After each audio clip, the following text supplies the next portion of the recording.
You spent your whole life waiting for someone to choose you. But have you ever chosen yourself? Let me tell you something that no one dares to say. The first person you should fall in love with is you. Not someday, not when you're prettier, not when you're thinner, now. Because no one, and I mean no one, can love you like you can. Ladies, let's get one thing straight today. Self-love isn't selfish. It's essential. You're looking for someone to text you back? How about texting yourself some truth? You want someone to say, I love you? Say it in the mirror, loudly, without shame. Because that reflection, that's the realest lover you'll ever have. Be your first love. Because no one can love you like you can. Love isn't about completing you. It's about recognizing you were never incomplete. You are not a half waiting for a whole. You are not a half waiting for a whole. You're not a chapter in someone else's book. You are the entire damn story. You set the standard. Read that again. Because the truth is, no one in this world will treat you better than you treat yourself. People mirror your energy. If you respect yourself, they'll hesitate to disrespect you.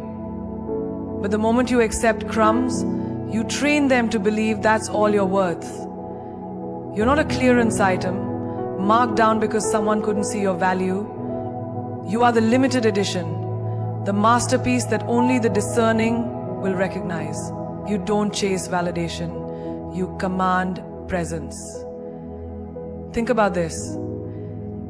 Have you ever seen a queen begging to be loved? No. She walks into the room and the world adjusts to her energy. Why? Because she's already approved of herself. That's the standard. Let's get real. How many times have you waited for a text back? Reread your messages. I wondered if you said too much or too little. You know what that is? That's giving your power away. That's letting someone else set your emotional thermostat.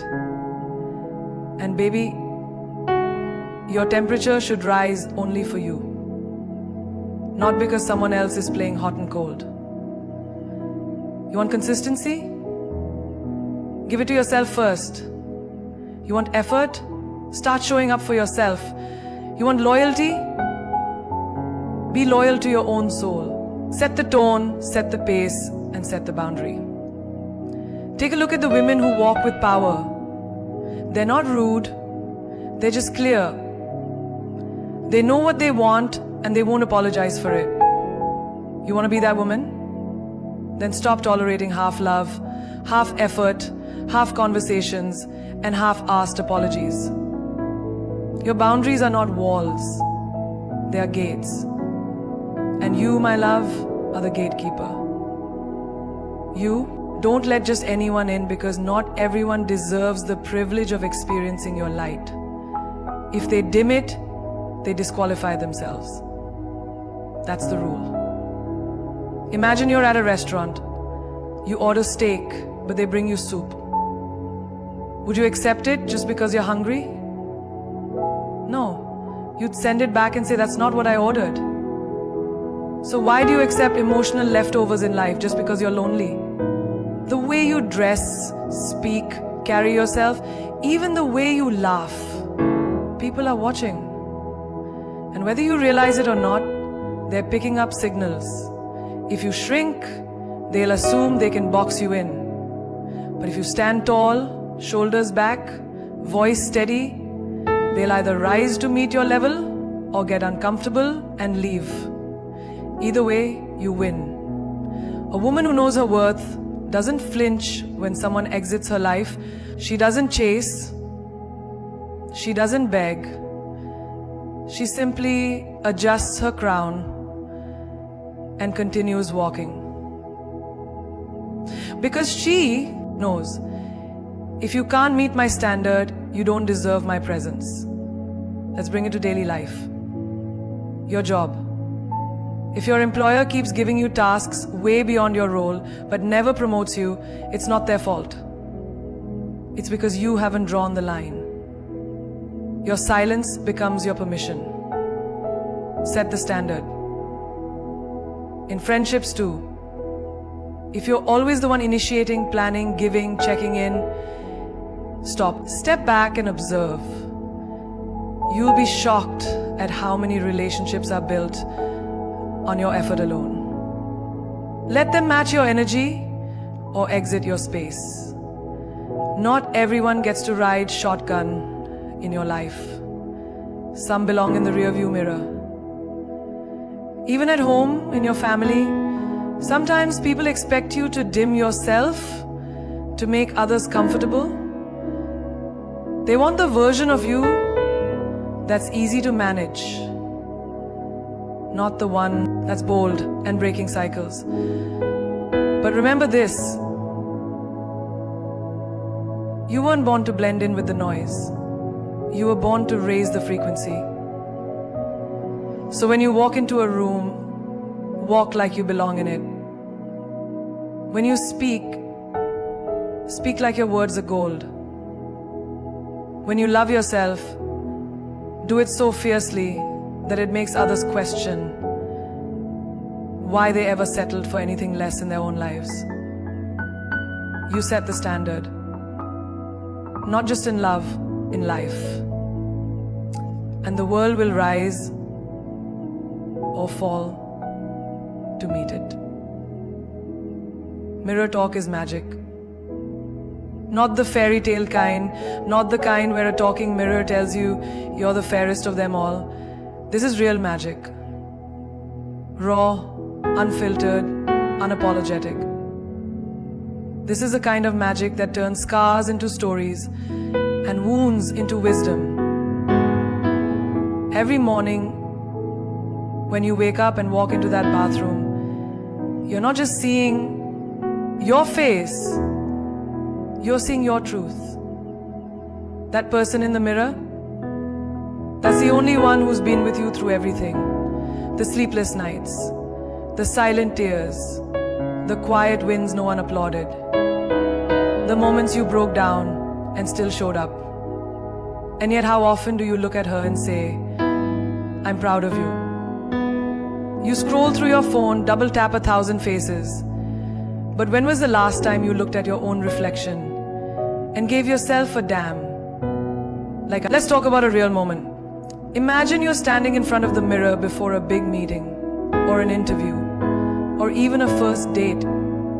Your mind starts whispering, what if I'm not good enough? That voice, that's not yours. That's a collection of every rejection, every insult, every doubt someone else handed you and you unknowingly accepted. Mirror talk is where you rewrite that voice. You look yourself in the eyes and say, I am enough. I've earned this space. I belong here. Because confidence isn't born in crowds. It's forged in silence. In moments when no one is watching and you choose to lift yourself up. In school, you're taught to raise your hand for permission. In life, mirror talk teaches you to raise your head without asking. Because your reflection isn't just a face, it's your best friend, your cheerleader, your biggest fan. If you can't hype yourself up, why expect others to? Picture this. A woman walks into a store. She tries on a dress and doesn't like how she looks in it. The sales associate says, it looks great. But she shakes her head and says, no, it doesn't feel like me. That's mirror magic. She's not dressing for validation. She's dressing to reflect how she sees herself, not how others want her to be. Think about how many people wake up every day feeling like imposters in their own lives because they haven't had an honest conversation with their reflection. Mirror talk is how you come home to yourself. It's standing there and saying, you've been through hell, but you're still standing. And I love you for that. There's a power in saying your name aloud and attaching strength to it. Say, I am to be small, and I'm not here to be small. I'm here to be seen, to be heard, to be felt.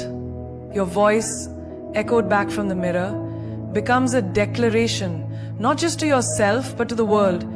Even in heartbreak, when he left, when she betrayed you, when life cracked you open, the mirror didn't walk away. It stayed. And when no one else clapped, the mirror waited for you to say, you did good today. That kind of validation, that's the realest applause. And don't confuse this with vanity. This isn't about taking selfies or flaunting perfection. This is about seeing the soul in your eyes and reminding her that she's worth fighting for. Mirror talk isn't about loving your image. It's about respecting your essence. Here's a daily life scenario. You're going to an event where you feel out of place. Everyone seems more successful, more stylish, more together. Before you leave the house, stand in front of the mirror and say, they may have more, but that's your edge, that's your power. And when you walk into that room, your energy will speak louder than your outfit ever could. The mirror doesn't lie, but it also doesn't judge. It waits, it listens. And when you decide to speak love into it, it reflects that love tenfold. Every affirmation, every whispered, I've got this, plants a seed, and one day, you look in that same mirror and see not just survival, but radiance. Not just potential, but power. No one is coming to save you. And I know that sounds harsh. I know it sounds cold. But it's also the most liberating truth you will ever learn. You've been waiting. Waiting for a friend to notice your pain. Waiting for a partner to finally treat you the way you deserve. Waiting for that one lucky break. That one phone call, that one miracle moment that changes everything. But here's the real talk. You are the call. You are the break. You are the damn miracle. There is no knight in shining armor. There is no hero in a cape. No one is going to swoop in, heal your wounds, fix your chaos, and hand you the life of your dreams. That's not real life. That's a fantasy sold to keep you passive. And you, my love, were not born to be passive. You were born to set fire to your own sky. Every time you cry yourself to sleep, hoping someone will notice, will show up, will fight for you, it chips away at your power. Because what you're really saying is, I don't believe I can fight for myself. And that's a lie. You've already fought through things that would break others.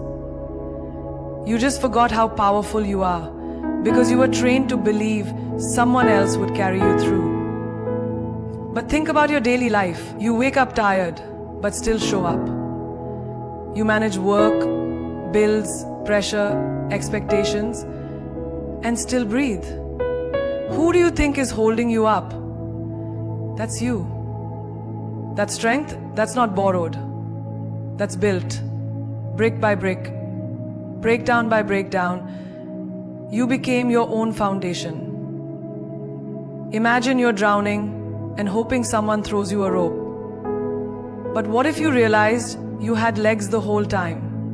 That you could swim? That you didn't need saving? You needed reminding. That's what awakening is. That's what growth is. When you stop waiting for someone else to choose you and finally choose yourself. I get it. You want love, support, protection. We all do. But what happens when it doesn't come? What happens when they don't call back? when friends go silent, when the people who promise to never leave disappear. You either collapse or you rise. And rising starts when you stop asking, where are they? And start asking, where am I? Let me give you a real world example. A woman loses her job. She cries for days, waiting for her partner to reassure her, waiting for a friend to offer help, waiting for life to throw her a bone. But nothing happens.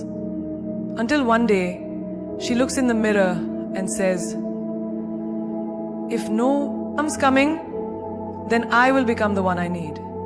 She opens her laptop, builds something, learns, applies again, gets rejected, applies again, and then breakthrough. Not because the world rescued her, but because she rescued herself.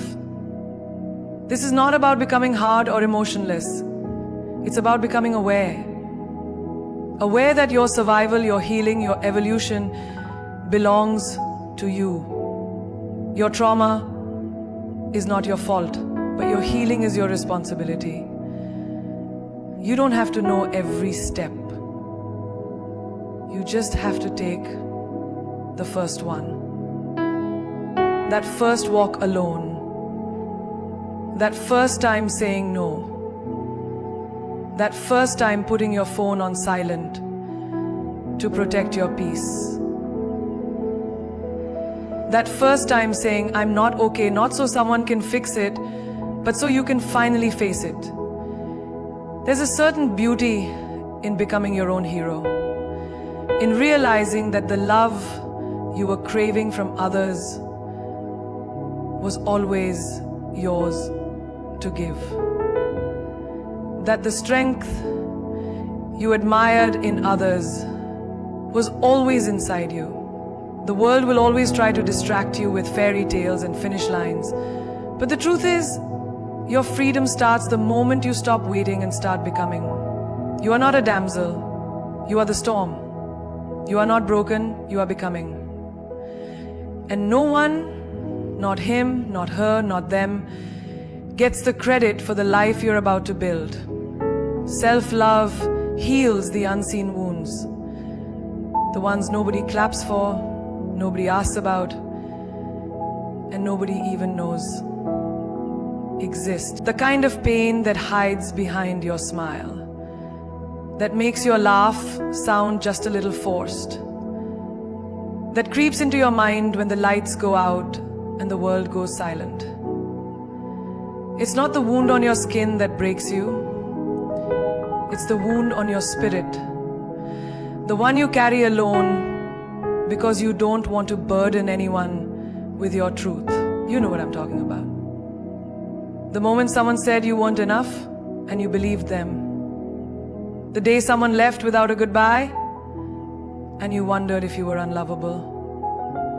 The time you gave everything to someone who gave nothing in return and you blamed yourself.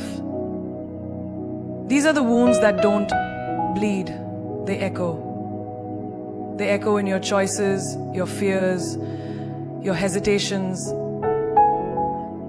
And self-love isn't just a soft bath and a scented candle, no. Real self-love is surgery. It's going deep inside and stitching the parts of yourself that someone else carelessly tore. Imagine this. A woman walks into a room full of people, all laughing, socializing, looking perfect. But inside she feels small, invisible. Because when she was younger, someone she trusted told her she was too much, too loud, too dramatic. So she shrunk herself. She learned to sit quietly, to speak softly, to never demand space. Now she's sitting in her waiting, to just embrace herself. She could.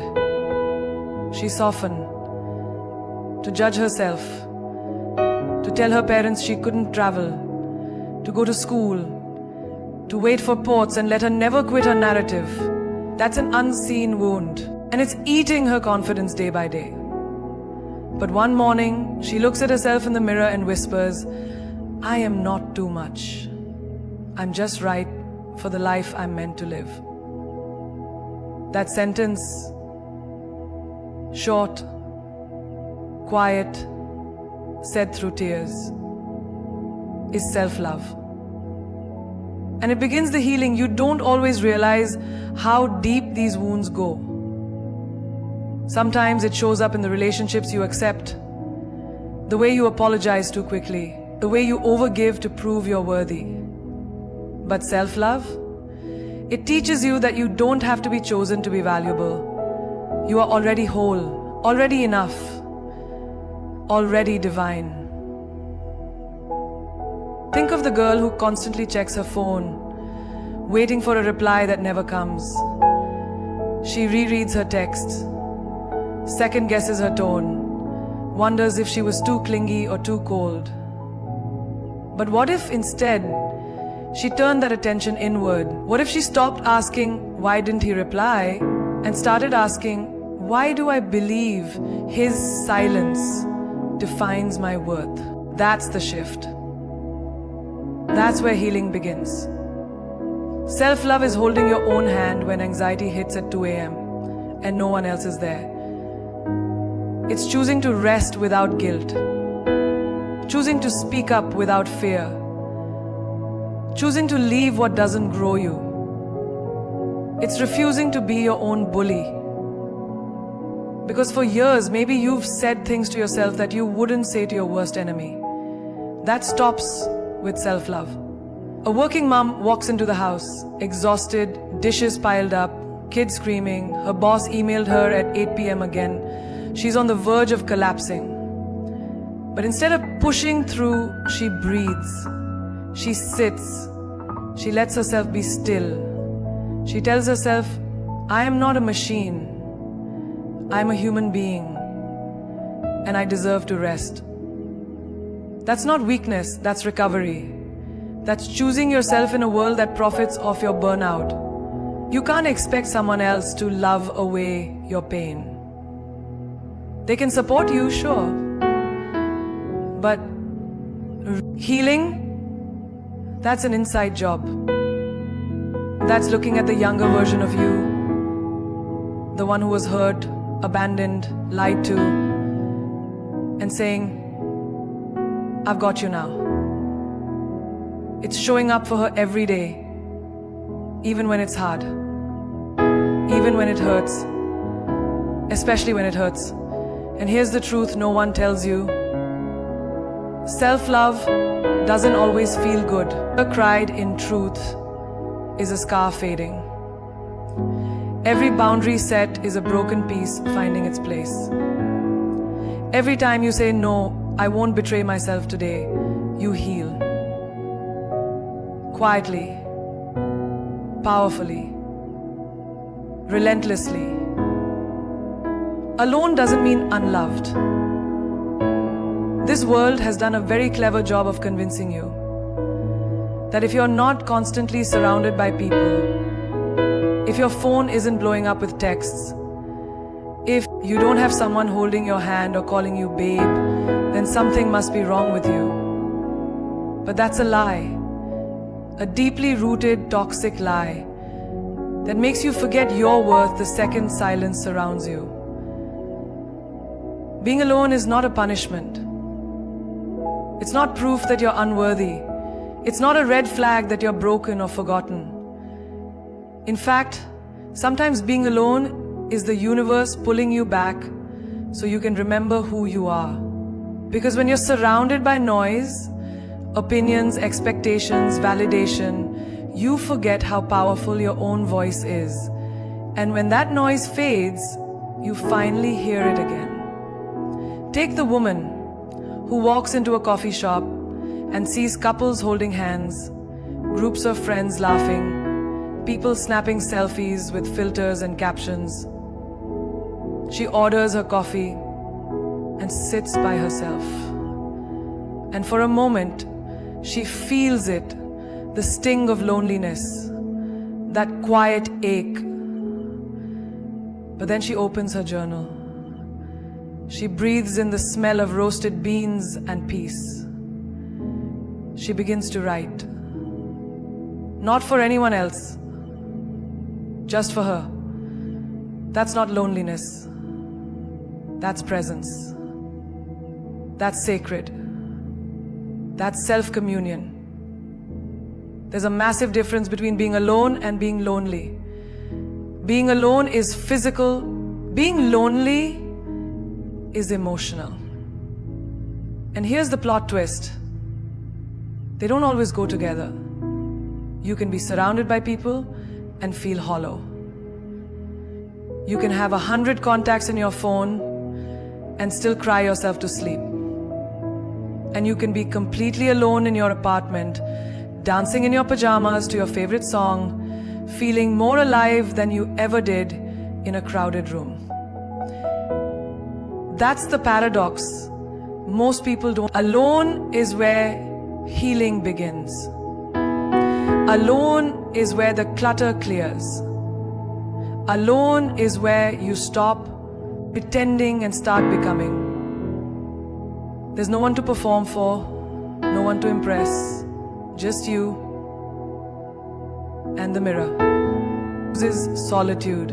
He chooses to sit with the heartbreak, to understand why he accepted less than he deserved, to figure out what parts of himself still need love. That's not weakness, that's wisdom, that's evolution. Because when you can sit alone in the ruins of what hurt you and build something stronger, that's self-respect. Society glamorizes attachment, but it rarely celebrates solitude. And yet, the strongest people you'll ever meet, they've walked through silence.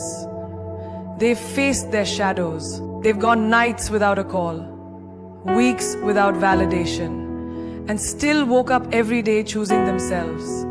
Because they know being alone is not the absence of love, it's the refinement of it.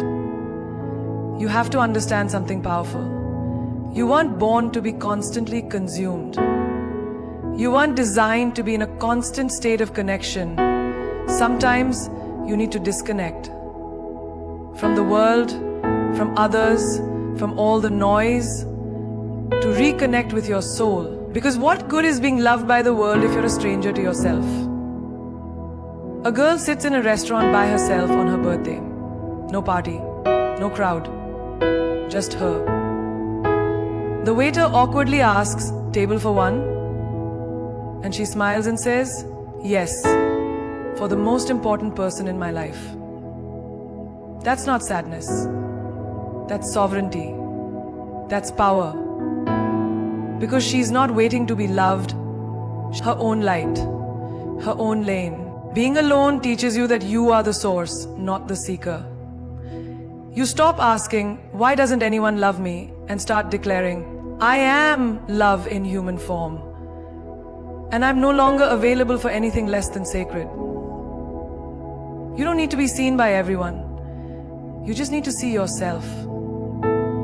And when you do, really do, every moment alone becomes a love letter from the universe reminding you that you are never, ever truly unloved. You are the main character, not the side note, not the background, not the extra in someone else's story. And the moment you realize that, truly deeply realize it, is the moment your entire life begins to shift.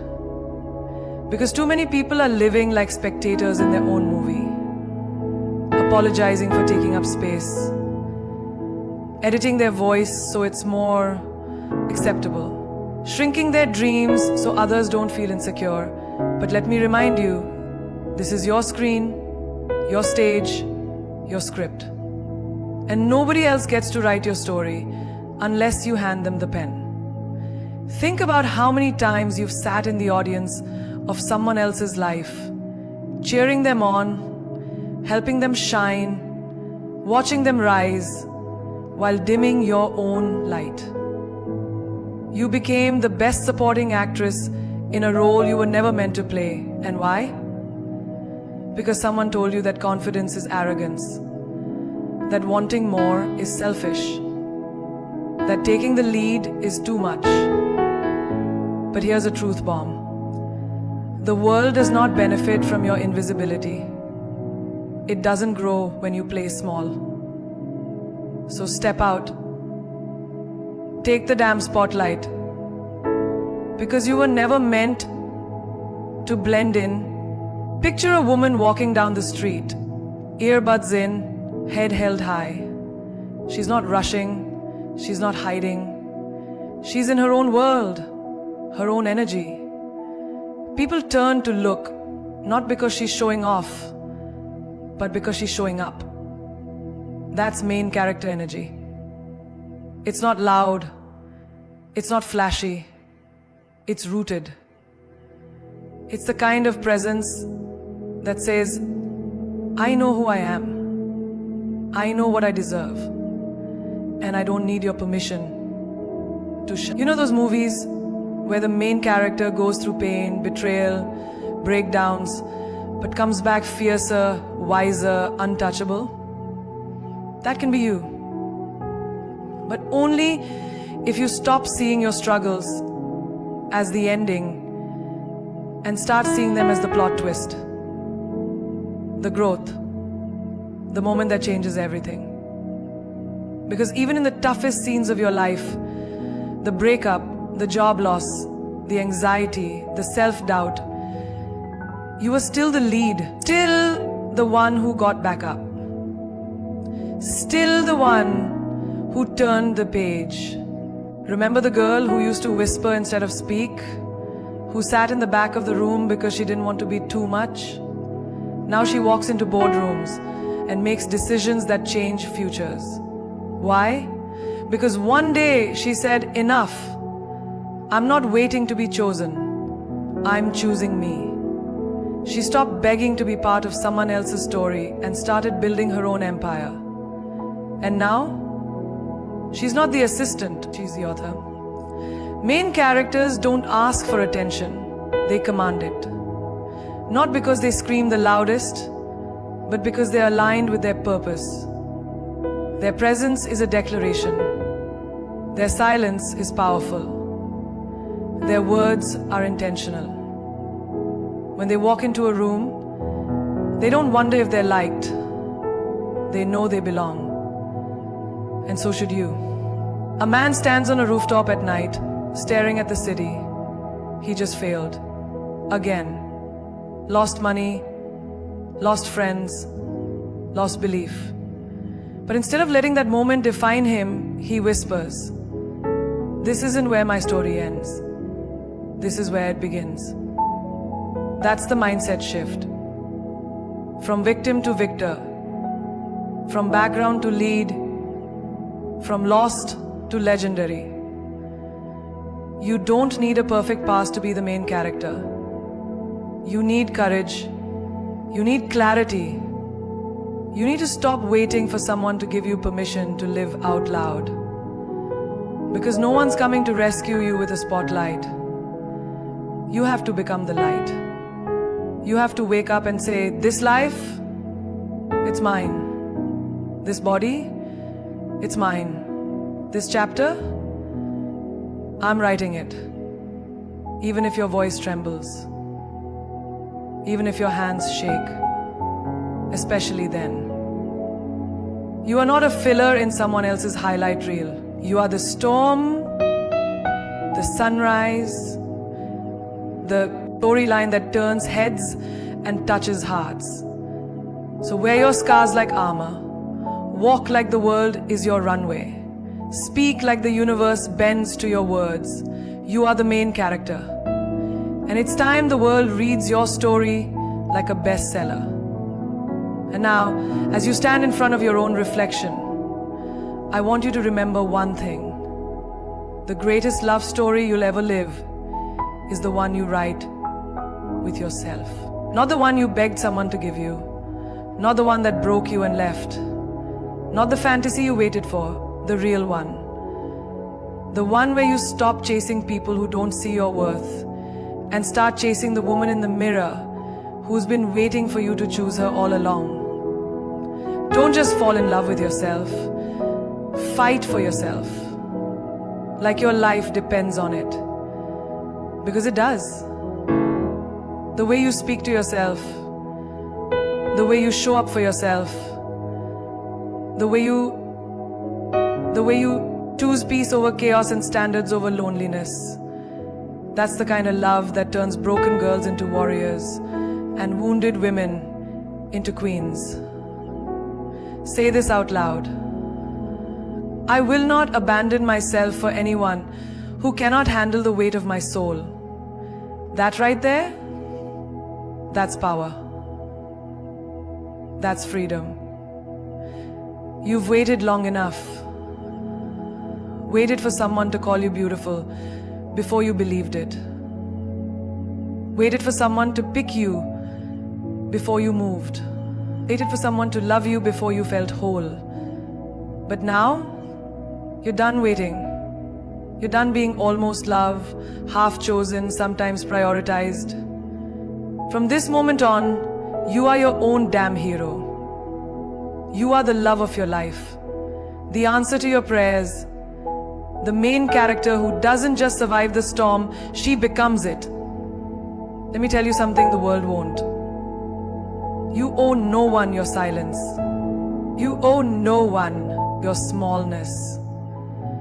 The next time they ask you to tone it down, smile and say, I wasn't born to be background noise. I'm the anthem. That's the kind of woman the world remembers. The one who didn't apologize for being electric, for being emotional, for being enough without needing to prove it. And yes, the world might call you too much. Let them. Too loud, too deep, too ambitious, too emotional, too intense. Good. Because the ocean was never meant to be shallow. The sky was never meant to be small. And you were never meant to be less than everything you were born to be. You don't rise because life was easy. You rise because you stopped giving up. You rise because pain became your teacher and silence became your strategy. You rise because you turned heartbreak into boundaries and rejection into redirection. You rise because you chose you, even when they didn't. And that, my love, is how legends are born. You are not here to be liked.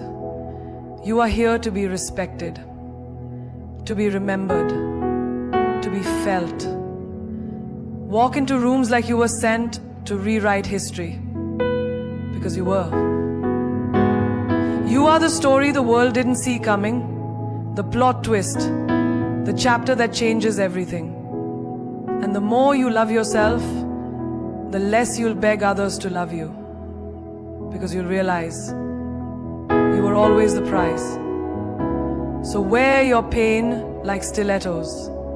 Walk with grace, even through fire. Because there is something wildly attractive about a woman who doesn't flinch in chaos, who doesn't settle in silence, who doesn't water herself down to be digestible. You don't need to be easy to love. You need to be real.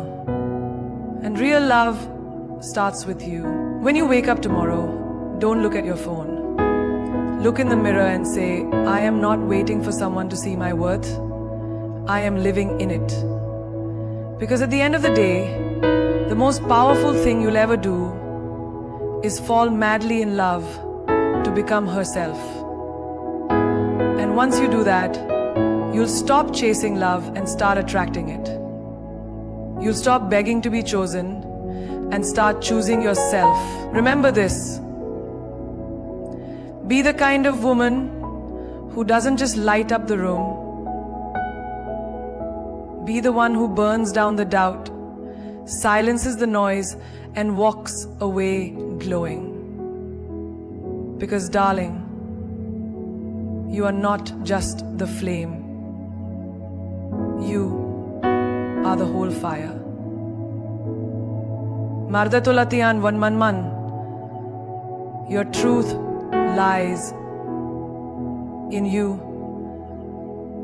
You are the fame. You are. The truth lies in you. You are the truth. You are the fame. You are the fame.